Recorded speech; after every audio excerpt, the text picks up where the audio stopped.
بسم اللہ الرحمن الرحیم۔ السلام علیکم۔ پارہ 20 سورہ نمل، رکوع نمبر 5۔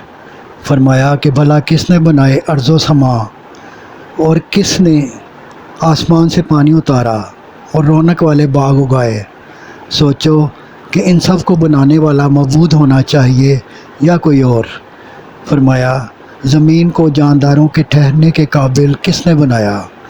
پہاڑ بنائے، ندیاں بنائیں، کیا کوئی اور معبود ایسے عجائبات پیدا کر سکتا ہے؟ فرمایا بھلا بے کس کی پکار کو کون پہنچتا ہے جب وہ اسے پکارے، اور کون اس کی سختی کو دور کرتا ہے؟ زمین کا وارث کرتا ہے۔ کیا اللہ کے ساتھ کوئی اور معبود ہے؟ نہیں۔ بھلا تمہیں جنگل اور دریا کے اندھیروں میں کون چلاتا ہے؟ کیا اب بھی کوئی معبود ہے اللہ کے ساتھ جسے تم اللہ کا شریک ٹھہراتے ہو؟ فرمایا مخلوق کو کون پیدا کرتا ہے اور روزی دیتا ہے؟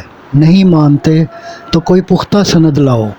فرمایا کہ زمین و آسمان میں چھپی چیزوں کی خبر فقط اللہ کو ہے، اور جن کو تم اللہ کے ساتھ شریک کرتے ہو ان کو تو یہ بھی معلوم نہیں کہ دوبارہ کب جی اٹھیں گے۔ صدق اللہ العظیم۔ آپ سے گزارش ہے کہ چینل کو سبسکرائب کر دیں اور گھنٹی کے بٹن کو دبا دیں۔ دعا ہے کہ اللہ تعالیٰ آپ کو صحت و تندرستی والی زندگی عطا فرمائے۔ آمین آمین آمین یا رب العالمین۔